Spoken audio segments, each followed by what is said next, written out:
Clearly some of the challenges in paper in particular, especially when there's a lot of ink coverage and when there's a lot of folds, is of course being sensitive to cracking. 99% of the time in working in paper, we're die cutting and folding, so we're working with creases and perfs and cut scores. When we design and lay out a piece on a press sheet, we're designing and laying it out to work both with ink coverage but also with mechanism. And often, very often, those are at odds with one another. The right grain direction to help us prevent cracking from an ink perspective is the wrong direction to ensure that the mechanism will work properly in relation to the grain direction. So having discovered Invercote and its ability to be essentially impervious to the needs of grain, and we can focus on laying out the sheet for the needs of the mechanism, that's helped us tremendously in design. In one case, when we produced for limited brands in the Victoria's Secret Stores division of that company, we produced their 2008-2009 holiday gift card carrier.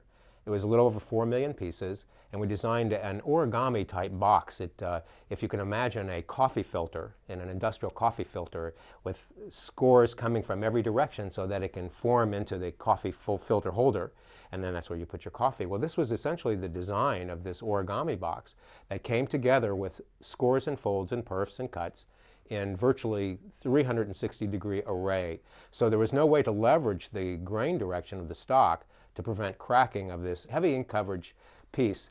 In addition to that, we beat the heck out of the sheet.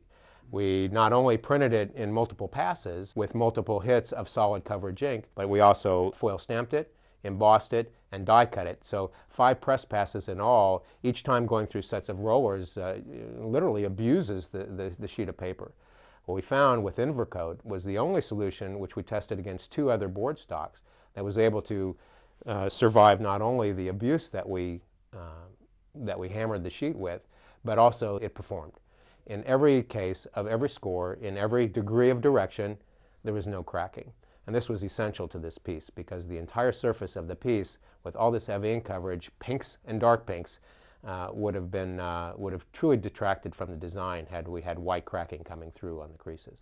Since the introduction of Invercote into our design department, it helps us with our mantra of never having to say no to a client that can't be done, because now grain direction in relation to cracking on our press sheets is not an issue.